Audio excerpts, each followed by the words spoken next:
존경하는 부산 시민 여러분, 안성민 의장님과 선배 동료인 여러분, 그리고 박영준 시장님과 하인수 교육감님을 비롯한 관계 공무원 여러분 반갑습니다.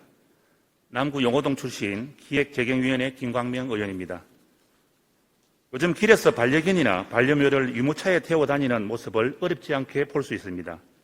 다홍이, 상근이 등과 같은 유명 연예인의 반려동물과 경태, 달리 등과 같은 유튜브 또는 홍보대사로 알려진 유명한 동물 스타들도 많이 있습니다.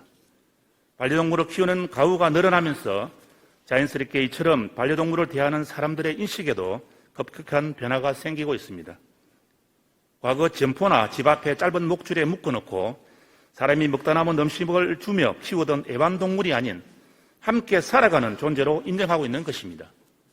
이처럼 반려동물은 우리 생활의 일부이자 가족으로 깊이 자리 잡고 있지만 반려인과 비반려인 사이의 갈등과 사고 또한 빈번해지고 있습니다.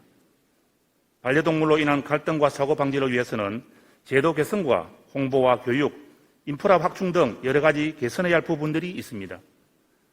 윤석열 정부는 사람과 동물이 모두 함께 행복한 건전한 반려문화 조성을 목표로 인프라 확충, 환경 개선, 제도 강화 등을 국정과제로 선정하였고 우리 부산도 정부의 정책 기조에 맞춰 동물 복지가 곧 사람 복지라는 인식을 가지고 사람과 동물이 모두 행복한 건전한 반려문화 조성의 행정력을 강화할 때입니다. 오늘 본 의원은 반려동물만을 위한 것이 아닌 반려인과 비반려인의 공존을 위한 인프라 확충, 그 중에서도 반려동물 놀이터 시설 확충을 촉구하고자 이 자리에 섰습니다. 반려동물 문화 선진국이라 불리는 미국, 호주 등은 반려동물을 위한 여러 가지 제도와 문화가 일찍이 정착되어 있으며 시민들과 반려동물을 위한 충분한 반려동물 공원이 조성되어 있습니다. 일례로 미국은 전체 가구의 약 68%가 반려동물을 키우고 있는 것으로 조사되고 있으며 전국 100대 대도시에 설치된 반려동물 공원은 모두 810개소, 뉴욕에만 145개소가 마련되어 있는 것으로 파악되고 있습니다. 우리나라의 경우 2021년 한국 반려동물 보고서에 따르면 반려동물을 기르는 반려가구는 604만 가구로 전체 가구의 29.7%를 차지하고 있으며 반려인구는 1,448만 명으로 추정하고 있습니다. 반려인 1,500만 시대를 눈앞에 두고 있는 한국은 반려동물과 생활하는 사람은 계속 증가하는 추세이나 전국의 각 지자체에서 조성한 반려동물 놀이터는 약 52개소에 불과합니다.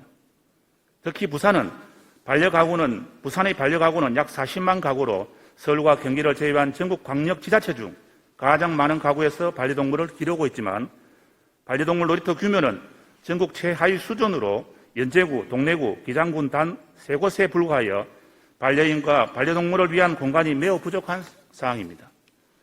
1인 가구의 고령 인구 증가로 반려동물을 키우는 인구는 지속적으로 늘어나고 있으며 그에 따른 주민 간의 갈등과 사고 등 사회적 문제가 이야기되고 있습니다. 반려동물 놀이터를 통한 공간 분리로 이러한 사회적 문제를 해소할 수 있는 긍정적인 효과를 기대할 수 있고 사람과 동물의 공존을 위한 장치가 될 수 있습니다. 이에 본 의원은 우리 부산 시민과 동물이 공존하는 도시구현을 위해 반려동물 놀이터 확충과 시민 공감대 형성을 위한 교육과 홍보 강화를 촉구합니다. 먼저 우리 부산에 충분한 반려동물 놀이터를 조성해야 합니다. 부산 전체의 약 140만 가구 중에서 40만 가구 정도가 반려동물과 함께 생활하고 있는 것으로 조사되고 있으나 반려동물 놀이터는 단 3곳에 불과해 반려인과 반려동물들이 뛰어놀 수 있는 충분한 공간을 제공하지 못하고 있습니다. 이런 반려인과 비반려인을 둘러싼 갈등을 더욱 악화시키는 요인이며 물리적 공간 분리를 통해 완화시킬 수 있습니다. 기존 공원 부지를 활용하거나 혐오시설의 환경 개선 등을 통해 반려인과 반려동물이 뛰어놀 수 있는 충분한 놀이 공간을 조성해야 할 것입니다. 또한 시설 조성을 위해서는 비반려인들의 이해와 소통을 통한 공감대 형성이 선행되어야 하며 이를 위한 교육과 홍보 강화가 이루어져야 합니다. 반려인들과 비반려인들에 대한 에티켓 교육, 반려동물 놀이터의 긍정적 효과 홍보 등을 통해 시설의 필요성을 인식하고 성숙한 반려문화가 정착될 수 있도록 해야 할 것입니다. 반려동물 놀이터는 반려인들만을 위한 공간이 아닙니다. 반려인들과 비반려인들이 서로 한 발짝씩만 물러나서 생각하면 공존을 위한 장치가 될 수 있습니다. 우리 부산에 더욱 성숙한 반려 문화가 정착되길 바라며 이상 발언을 마치도록 하겠습니다. 감사합니다.